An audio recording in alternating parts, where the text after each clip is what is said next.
Kaixo, arratsaldeon eta ongi etorri gaurko hitzaldira. Gaurkoan phishingen inguruan hitz egingo dugu, bale? Azkenen internet bidez sortzen diren iruzurren inguruan, bale? Phishing hitza azkenen inglesetik datorren hitz bat da, bale? Baina, ikusiko dugu zer inguruan datza zehazki.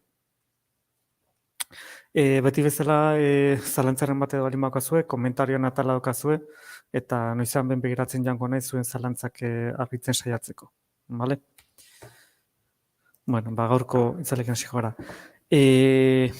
Sarrera moduan, ziber gaizkileek milaka eraso egiten dituzte gure ordenagailuetan edo asmo txarreko gailuetan sartzeko. Phishinga zer den eta nola prebenitu azalduko dizugu. Azkenean zer gertatzen da, garai batean nolabait dirua lapurtzeko, fisikoak egin bartzen lapurketari. Gaur egun,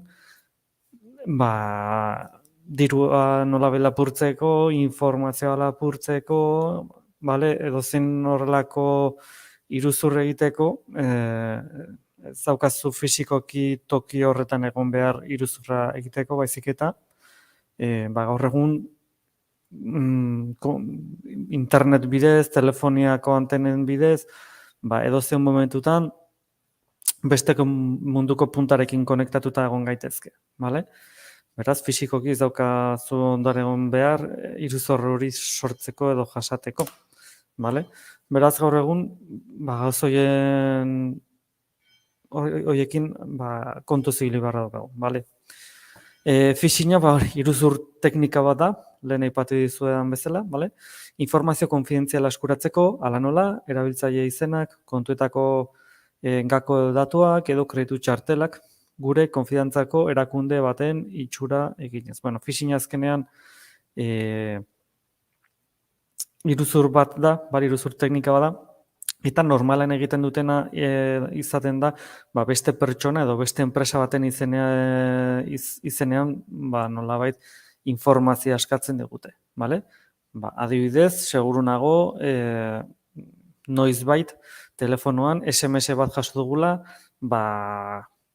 korreos, horrelako zehozer, bale, esan ez, zure pakete bat ez da iritsiko, ez badezu telefontara deitzen eta edo diru kopuru bat ordainduta, bale? Azkenean nolabait horre egiten dutena da, korreos enpresaren izenean mezu bat bialtzen dute, naiz eta korreosek hori ez du inori eskatu, bale? Baina, enpresa horren izena erabiltzen dute iruzur hori egiteko, bale?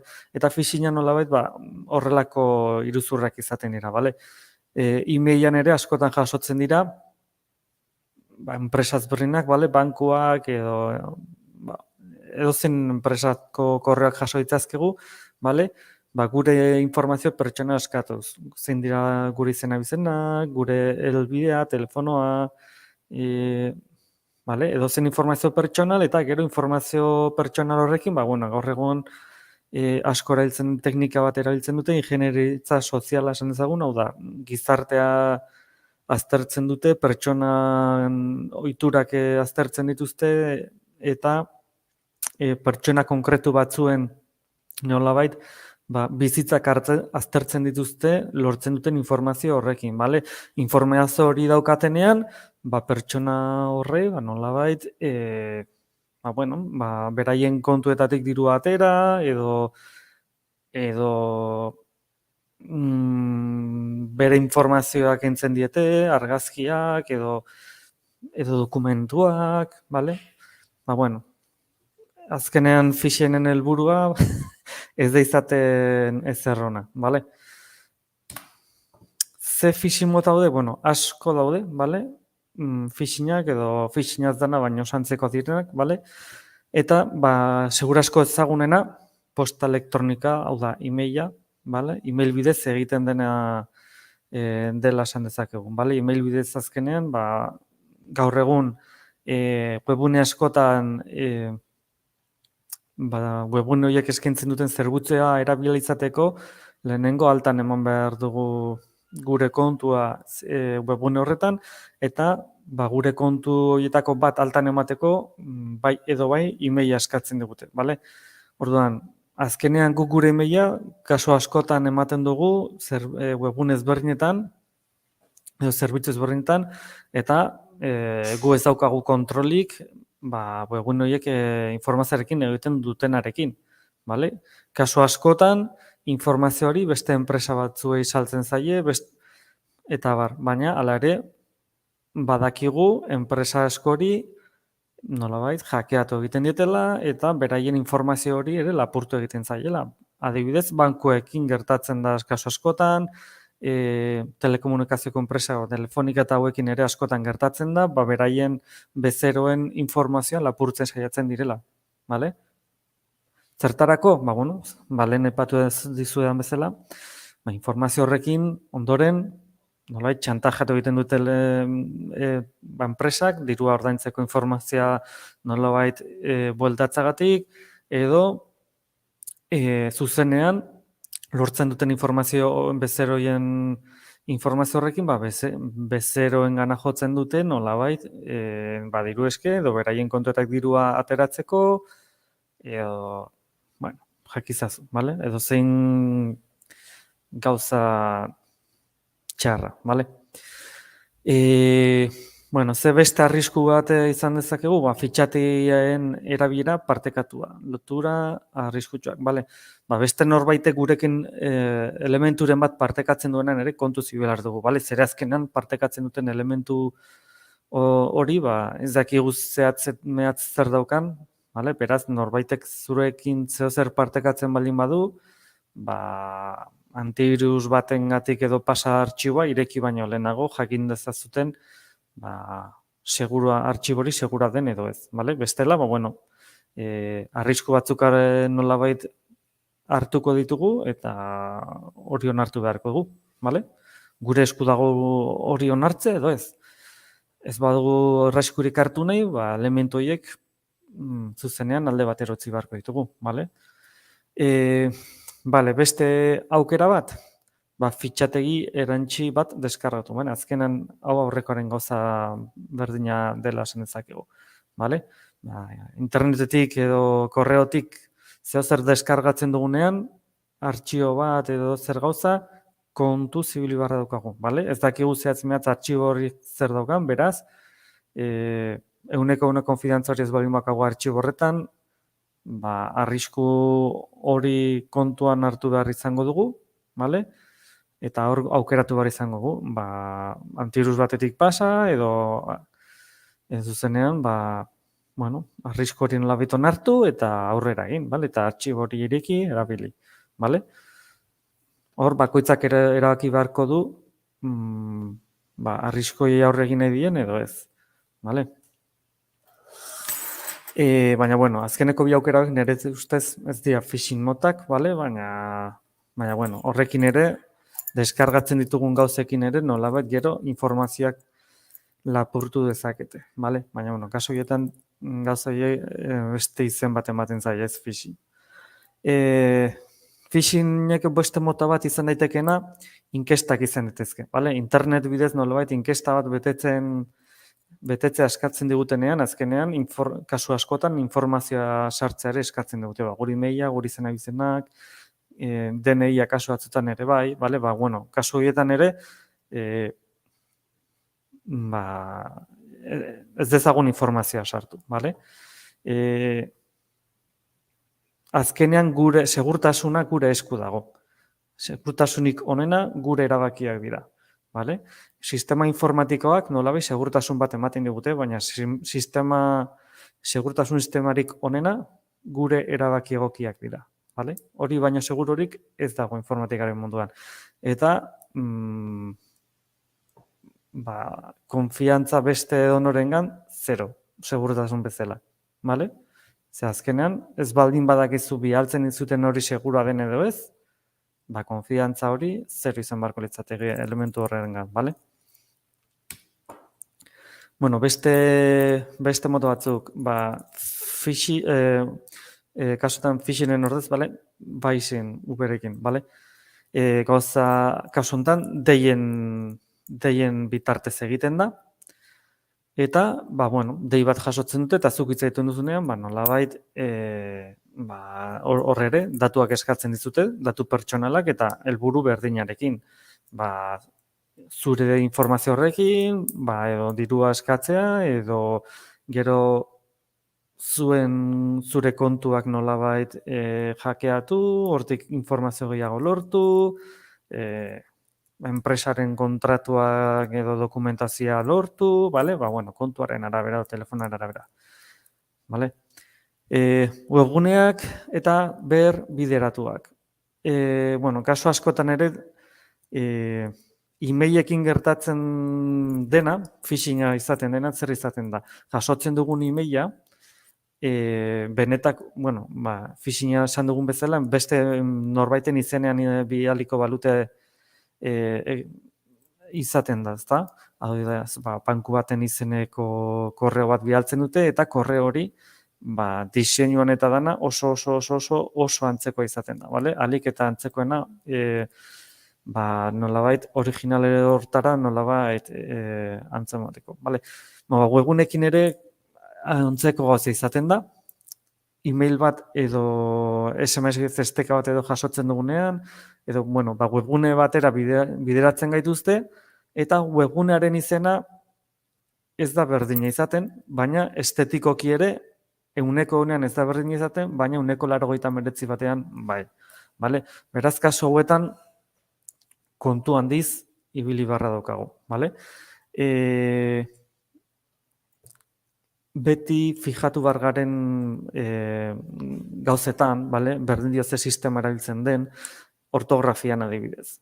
Kasu askotan, phishingeko iruzurrak sortzen duztenak ez dira mengoak, beraz, gure hizkuntzak ere ez dakite, ez euskaraz gazteleraz, eta egiten dutena da, Google Traductor edo horrelako aplikazioen bat erabilita, nolabait, itzulpenak egiten dituzte, eta kopiar pegar egiten dute, bale? Hau da, itzultzaileak ematen duen itzulpen hori kopiatu, pegatu eta hori bidaltzen dute, bale? Eta gramatikoki, kasu askotan ez daude ondo idatzita, bale? Eta hori izan daiteke nolait pista bat, jakiteko ikusten ari garen hori ez dela ofiziala, bale? Eta hori, korreo lehen esan dizuedan, e-mail bidez, kasu honetan aipatu dugun webgune bat ere ikusten bali dugu, estetikoki oso berdina dena, logotipoak, letra mota, dana oso berdina denean, detaile txikietan fijatu beharko gara, dene ofiziale dela jakin ahal izateko, bale? Hala ere, webgune baten sartzen garenean, gure informazio pertsona sartu behar dugunean, honena izaten da, zuzenean guk webgunea idaztea, bale? Modu horretan, zuzenean sartu gara guk nahi dugun webgunera. E-mail baten bitartez edo, ez dizuet ezertan gomendatzen, hori erabiltzea beste webgune batera sartzeko. Ze azkenean, esteka horietan, hor egon daiteke nolabait arazo bat. Ze esteka bat klikatuta, bideratzen gaituzte webgune batera, eta webgune hori ofizialaren oso antzekoa da, baina ez da ofiziala. Eta hor guk konfidantzazko webgune bat dela pentsatuta, gure datuak sartzen ditugu eta ondoren arazoak datoz. Hurrengo kasuan, smishing, edo SMS bidezko phishinga. Azkenen lehen aipatu dudan kasu bezala, kasu berdina. E-mailean gertatzen den bezala, SMS bat jasotzen dugu, beste enpresa baten izenean, bankua, korreo, horrelako zer hauetako enpresaten izenean SMS bat jasotzen dugu, esteka batekin kasu askotan, eta, bertan klikatzea edo zapaltzea eskatzen digute. Kasu horietan ere, ez ezazue inoiz esteka horietan klikatu. Arazo bat sortu daitekelako esteka horietan klikatuta. Hau da, e-mailaren gauza berdina, baina beste sistema bat erabilita, kasu honetan SMS bat. Gauza bera, sare sozialetan estekaketa ikusten ditugunean, kontuz esteka horiekin, bale? Bai, badakigu oso erosoa da, baina hori, esteka horietan klikatzen dituzunean, hor arrisku badago, bale? Eta arrisku horiek egiteko gero ikusiko dugu ze gauzetan fijatu beharra daukagu, nolabait arrisku hori ahalik eta gehien txikitzeko, bale? Baina, bueno, ehuneko segurtasuna ez zinezkoa da mundu honetan, bale? Ez digitalki, internet bidez, edo beste teknologia bat erabilita, ez zinezkoa da, bale?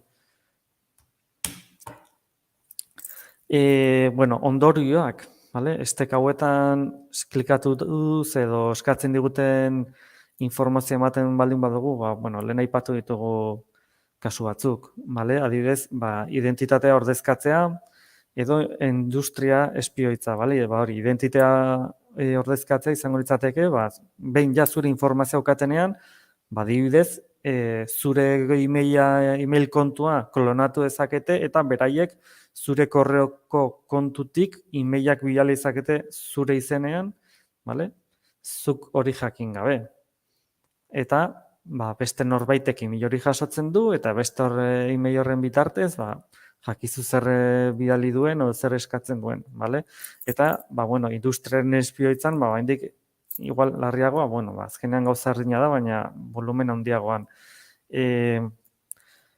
Langile batei, bueno, hemen phishingeko iruzur honekin, nolabait, helburu desberdinak egoten dira, bale? Adibidez, phishing egin daiteke modu orokor batean, bale? Edo zein pertsonari, baina pertsona konkretu batzuei ere egiteko nolabait hori ere aukera hori badago eta egiten da. Adibidez, ez da gauza bera bankuko arduranari phishing egitea edo kaleko dozein pertsonari, bale? Adibidez, nola da Banko Santanderreko, bueno, emakumea, Patrizia Botin ez izan eta goratzen, bueno, berdin dio. Horrei daukan nolabait informazioa boterarekin ere, karo, horrei phishing egitea edo neri egitea, ez dago ez berdina, bale? Ze azkenen, bueno, munduan daukagun nolabait boterea beraketanik, ez dauka zer ikusirik. Bale, orduan, phishinga egiten denean, kasu batzuetan edonori egiten zaio, edozein pertsonari, baina beste kasu batzuetan CEO bati, enpresa bateko CEO bati egiten zaio, nolabait bere informazio lortzen du, bere informazio horrekin nolabait bere enpreseko datuak lortu dezake, informazio hori gero beste norbaiti saldu dezake, bale? Bueno, aukera asko daude hor, variable asko daude, bale? Baina azkenean, nolabait pertsona konkretu batzuei ere egiten zaie. Espezifikoki aukeratzen dira pertsona konkretu batzuk, beraiek dien pertsona horrengatik, bale? Dauzkaten nolabait lanpostuengatik edo kontu korrontea edo horrelako gauza, bale? Azken helburu konkretu batengatik egiten da hori, bale? Beste helburu bat zen izaneteke phishing egiten denean, dirua eta datuak lapurtzea, aipatu dugu. Beste aukera bat sare sozialeteko profil faltsuak, bale? Azkenean gauza berdina,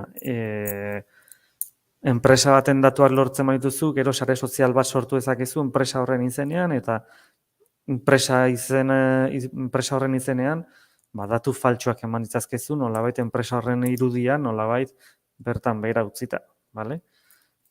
Edo, zer dakit, nik, enpresa baten izenean, nolabait merkealdi batzuk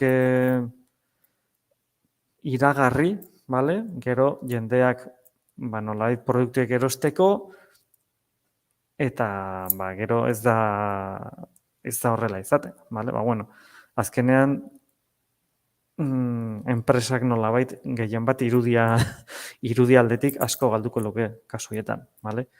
Eta ekonomikoki peluzera ere bai. bale? Ze azkenean, jendeak ikusten bali modu enpresa horrek iruzurra egiten duela, zentzu daizu, nik enpresanek ez dut gehiago jakin nahi enpresanekin, ez da fidatzekoa, bale? Eta azkenean ez da enpresa izan hori arazori sortu dena, baizik eta bere nolabait bere izenean sortu denen beste iruzurte hori izan da nolabait erroduna, bale? Bueno, beste ondorio bat, erabiltzaileen ekipoa infektatzea. Infektatzea, troiano batekin, virus batekin, bale, azkenean, bere enpresa baten edo pertsona baten informazio guztia ezabatzeko, edo informazio guzti hori lapurtzeko, pertsonari jakin gabe, bale? Beti azkenen helburua da edo informazioa lortzea, edo beste enpresa edo pertsona horrein nolabait zer kentzea, bale? Asko labur biltzeagatik, baina... Bale, aholku bezala edo saiesteko modurik onena lehen esan dizuet, bale? Sistemarik onena da gure erabakiak egokiak izatea.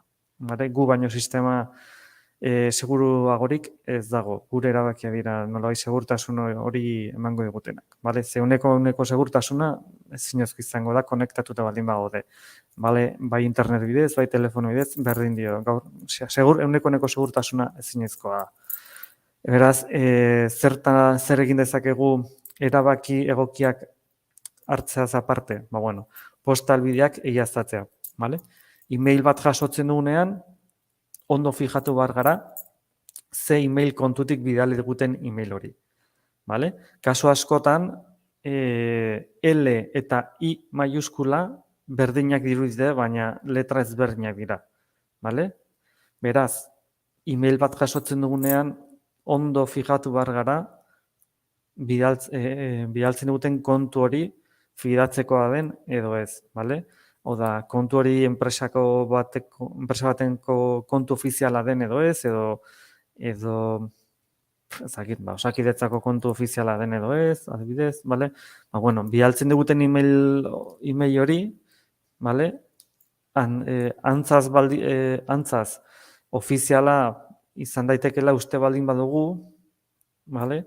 Hori gauza bada, baina eguneko ziur egoteko, bidaltzen diguten kontuaren e-mail hori begiratu beharra daukagu, nolabait konfirmatzeko kontu hori ofiziala den edo ez jakiteko. Vale? Fidatzeko denean, lasaiago erabili edo klikatu itzazkegu bidaltzen diguten e-mailetako esteketan, vale? Baina hala ere, kontuz, vale? Ez fidatu datu pertsonalak eskatzen dituztenean, vale? Bankuak eta horrelakoak ez dituzte inoiz telefono bidez, e-mail bidez edo SMS bidez datuak eskateko, inoiz, vale?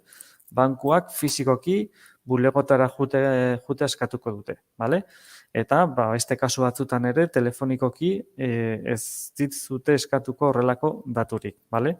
Beste gauz bat izan daiteke, adibidez, diru ateratzea joaten zara, eta kajeroak txartela nolabait tragatzen dizu, bale? Eta, kasu horretan, telefono zenbaki bat egoten dira kajeroetan deitzeko. Kasoietan deitzen dugunean, eskatuko diguten lehenengo gauza izango da gure informazio pertsonala identifikatzeko.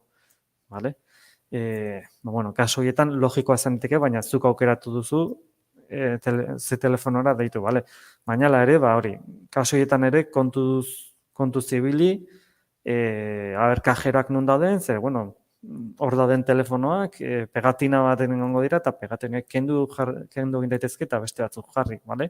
Beraz, horrela iruzurra egin daiteke, bai, kasu batzutan gertatu da, bai, bale? Baina, kontu zibil behar dugu, bale? Besterik ez. Ez fidatu datu pertsonalak eskatzen duztenean, klikatu horretik egiaztatu estekak eta erantzitako fitxategiak, bale?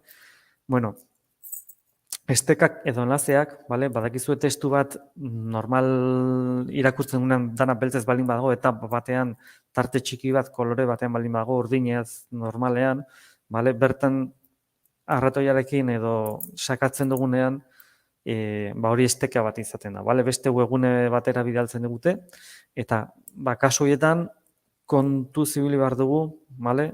Aber nora bidaltzen diguten.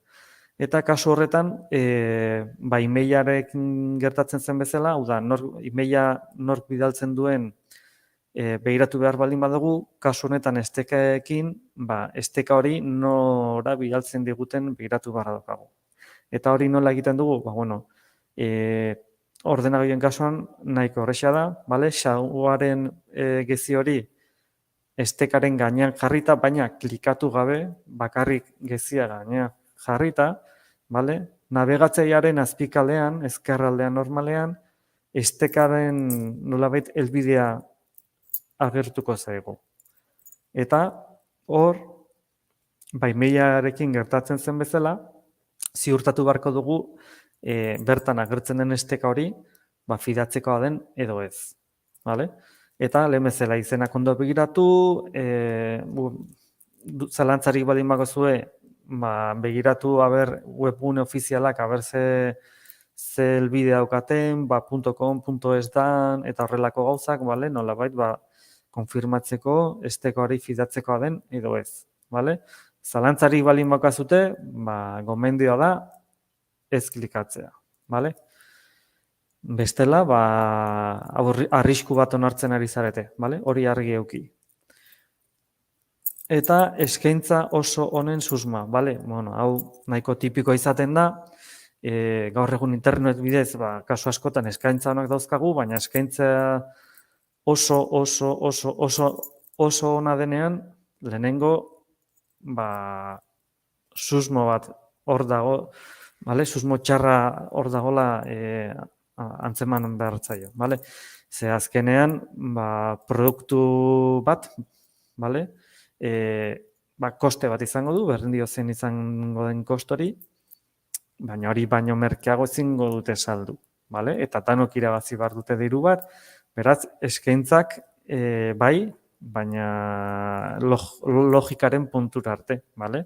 Ez ezagun pentsatu, gauzak oparitzen dituztenik, bai, baina zamin zer zozketatuko dute, vale? Baina hori ez da izango nolabait normalen egiten dena, beraz, eskaintza onegia denean hor ez fidatu, vale? Ondo konprobatu, salmentako webgune hori fidatzekoa den edo ez, ordaintzeko sistemak segurak diren edo ez, vale? Enpresa hori benetako den edo ez konprobatu barra daukagu, vale?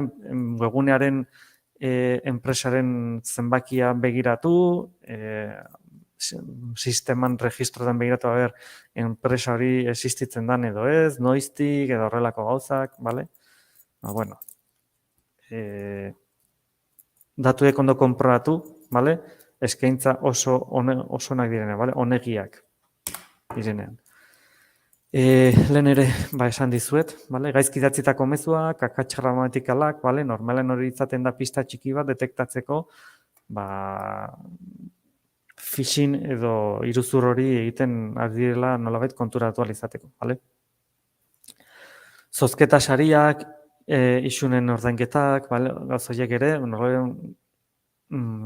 zozketako sari hauetan eskatzen digute dirua nolabait, dirua barkatu, datu pertsonalak ematea, vale? Beraz, kasuetan ere kontuz, vale?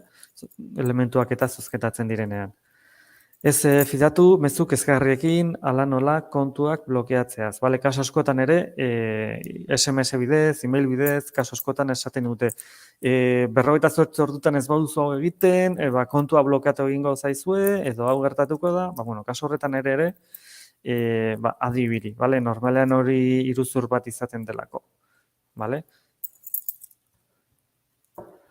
Bale, aholku gehiago, indartu zure gaioen segurtasuna, bale, antivirusak instalatuta, edo, segurtasuna bermatzen duten elementuak nolabait instalatuta, bale, informatikoki, firewallak, eta ere jarri daitezke, bakarrik softwarez aparte, hardware instalatu daiteke kasu batzutan, bale.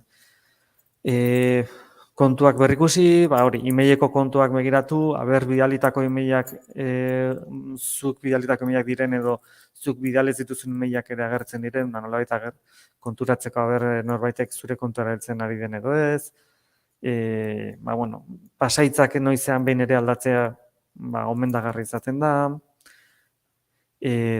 Horrelako gauzak, bale? Bankuek ez dute inoiz informaziorik eskatzen, ez telefonoz, SMS bidez, ez da emailez ere, bale? Hori helen aipatu dizuet. Eta kasu honetan, hemen ikusten duzue esteka bat, bale?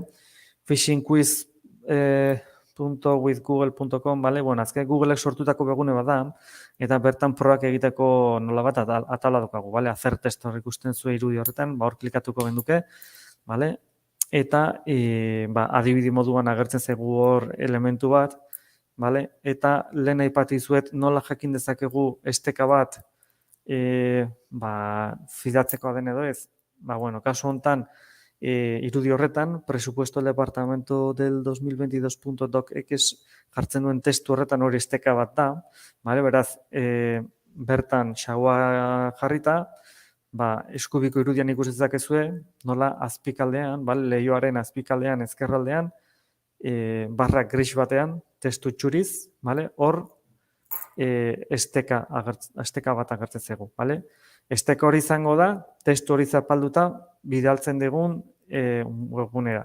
Beraz, hor begiratu ezakegu, esteka hori edo webgune hori fidatzikoa den edo ez.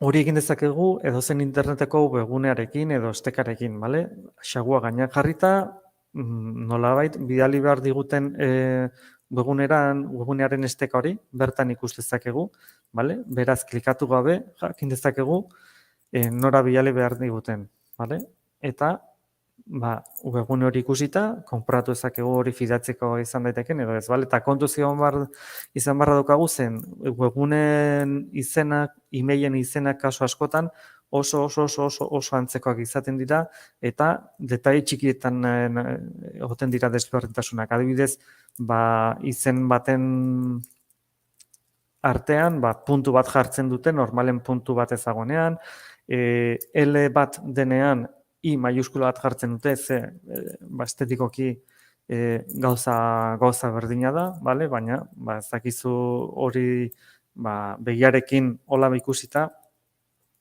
zailagoa izaten da kasu hori nola detektatzea, beraz, gauzarekin kontu zibili, labur bilduz, egiaztatu, helbide elektronikoak, estekak, erantzun deskargatu edo klikatu horretik, beraz, gauzak deskargatu horretik edo klikatu horretik ondo konprobatu, fidatzekoa den edo ez.